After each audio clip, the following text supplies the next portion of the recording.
Good morning, everyone. Bruce McBain here with This Is What We Do. Hey, back on the Dodge truck this morning. We're going to start doing the fitment on the ladder bars. And before we get started, please forgive me about my fuel tank. On the last episode, when we removed that, I realized, how do I get the truck out of the garage? So I rummaged around, I found this tank and some hose, just kind of rigged it up. And this is temporary, I assure you. So let's get started. Okay, when we start mocking this up, I noticed a few things. These are the ladder bars. There's actually two of them. Hopefully you can see them. And they're going to get welded to the differential.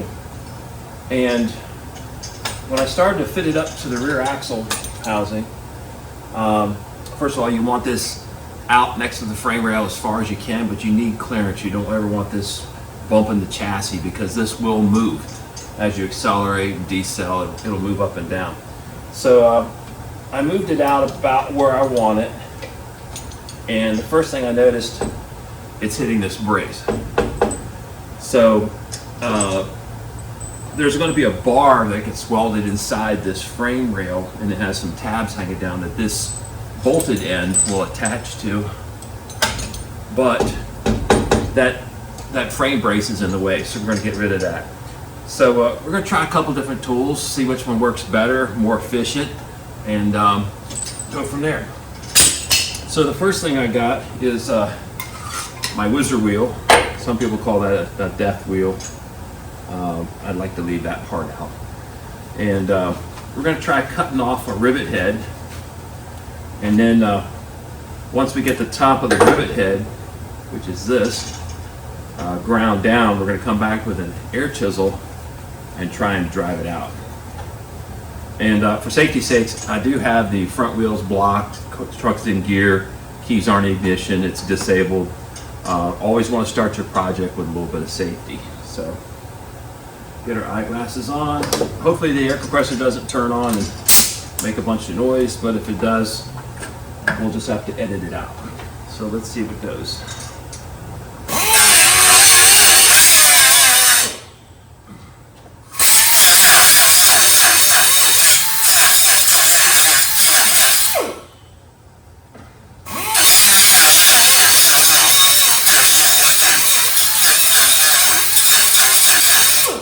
So what I'm doing is I'm just making a bunch of slots across the top of the rivet head, trying to get down to the bottom of it.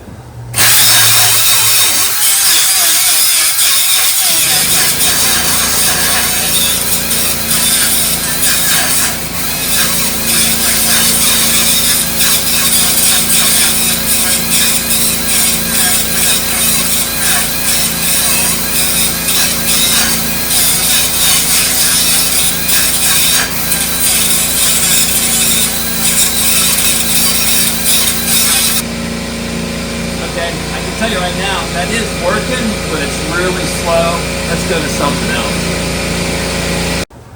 Okay, this time we're going to try our grinder with a cutoff wheel. This is just very expensive, inexpensive grinder. I've had it for a lot of years, so if it breaks or gets trashed, it's not going to hurt anything. So let's give this a shot.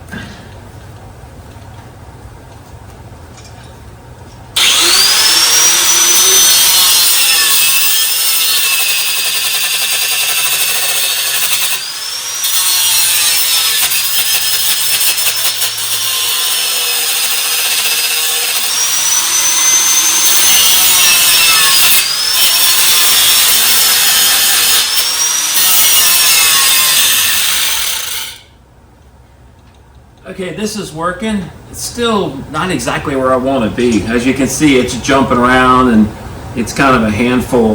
Let's go with one more tool we've got.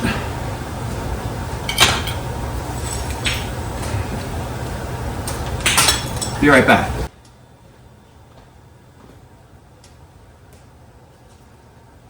Okay, this time we're going with a bigger grinder with actual grinding wheel on it. I think it's going to be a little safer to use, and hopefully it's more efficient too. Let's see what happens.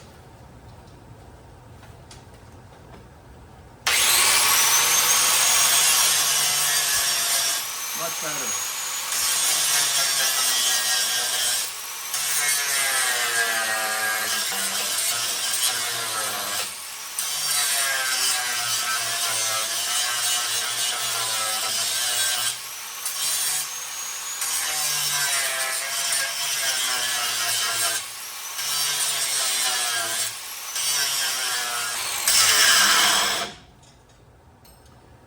Okay, so I've got most of the rivet head ground down, and it's starting to show a circle around, and that's what we're looking for, but the rivet head is actually bigger than the actual rivet. So we're going to go down a little bit further.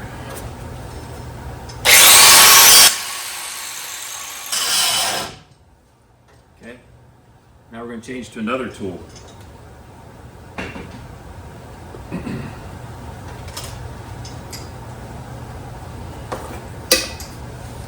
So this is an air chisel, and excuse me a second, there you go. And it's just a blunt end. So hopefully if we round this down far enough, I should be able to put this in the center of the rivet, just blow that rivet right out. Let's see what happens.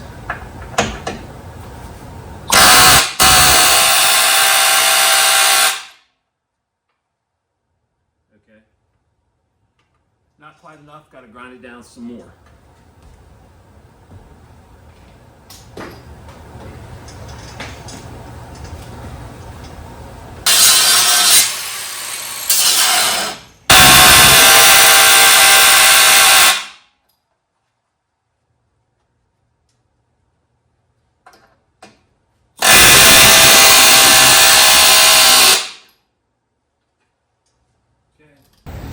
Okay, so what I did off camera is I got a drill, and the reason why is that if I figured if I could drill down to the center of this rivet, I could relieve some of the pressure and maybe take a punch and fold it in on itself. And I got part the way down, and it looks like it's doing okay. All right, so from there, let's get our pin punch and just a good old hammer and see if we can get it out. It's separated.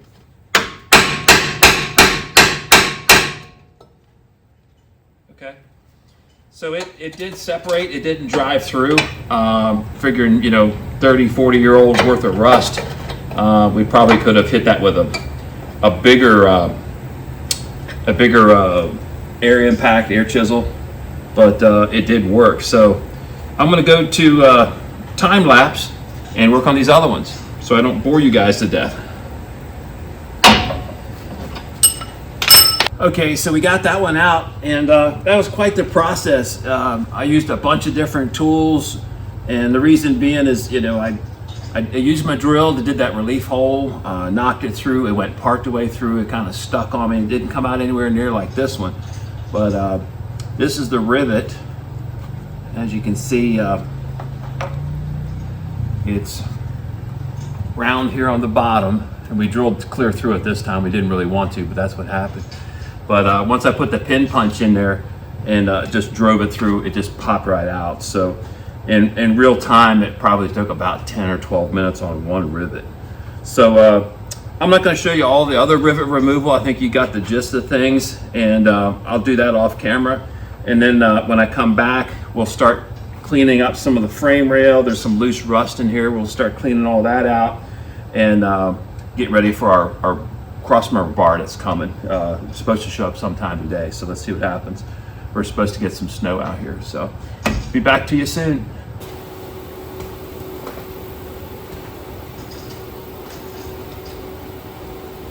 Okay, so what we did is we got our plasma cutter out. We're trying to speed things up even more, and I got a lot of the small tools removed from the floor because this thing throws a lot of sparks. And let me get some gloves on and my helmet here, and we'll try this out. And I'll show you here in a minute, but I have a bolt on the chassis that I use that grounds it out. It's a real good solid ground. That's real important whenever you're welding. So hopefully this works. If it doesn't, if it's too bright, it might fade the camera out, but let's see what this does.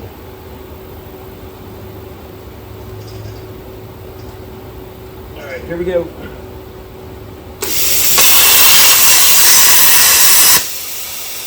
whole lot faster.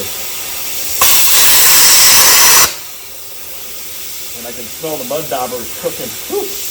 I'll show you that too. So I'm just taking a little short zap. And if I go slow enough, I'll be able to get the rivet and not hurt the frame.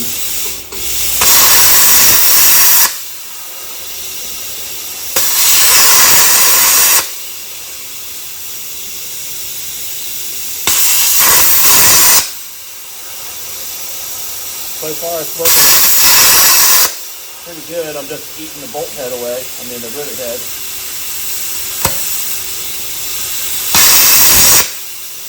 Little short zap, just taking the that express is going to turn on.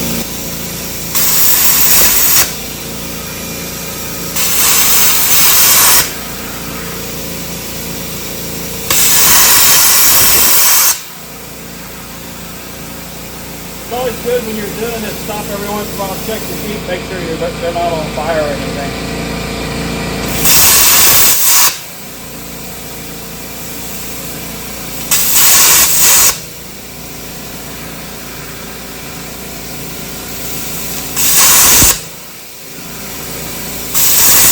I'm only using about 30 psi air pressure. A couple more zaps and then let's see if the pin punch will knock it out.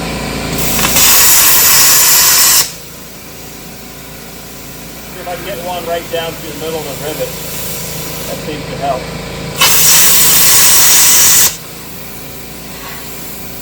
Okay.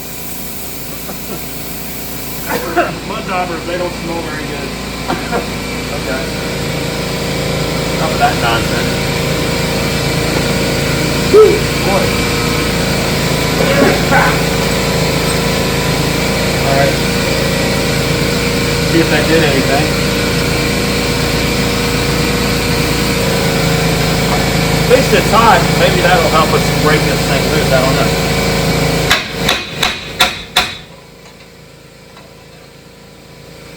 Oh, wow. Yeehaw! That works great. Why didn't I do that in the beginning? I don't know. That's how we do it. Yeah. Alright. Yeah, so mud daubers, there's none in there. They've been evicted. But what's left of their nest is basically just mud. There's nothing in it. We didn't hurt anybody. Alright, so we got one more. We might as well go for broke. Try to get the last one. Hopefully we don't blow a circuit breaker because I normally don't do this while the compressor's running. We're going to find out. Let's see. I'm going to have to be a lefty and I'm not a lefty.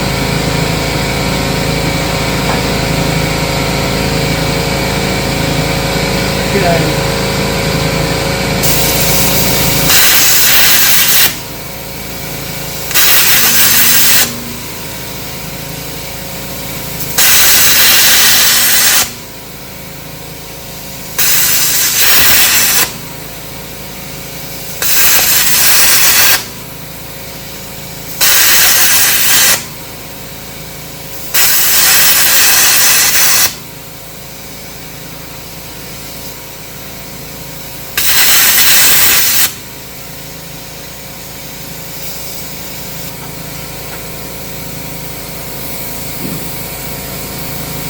I don't know if that's good enough or not. We're going to try it. See what happens. Yay! I won. And we really didn't hurt the frame. The rivet holes made a little bit larger. Create more work, have to weld patches and everything.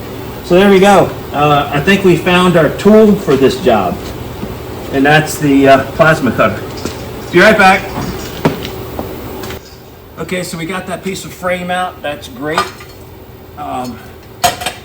It's a little crunchy, but we're not going to reuse it anyway. I'll hang on to it for a while. Sometimes I hang on to the old pieces till the bitter end just to make sure there's something that I don't need or or maybe I want to replicate this at a later date and I want these angles, I can use it as a template for some other kind of bracket. So we'll move that over there, put that in inventory. So what we got to do now is get in here with the grinder with the brush on the end of it, clean up all this mess. This is something interesting here. They put a plastic strip on the frame rail so the fuel tank doesn't rub. We don't need that either. So I won't bore you with the wire brush. I'll go ahead and work on that for a while, and then when we come back, we'll start to check some of the angles of the ladder bars and kind of get a feel for where we want to clean this frame rail at. Like I say, we're still waiting on the part. It's supposed to be delivered today. We're expecting some snow. Who knows? So be back in just a minute.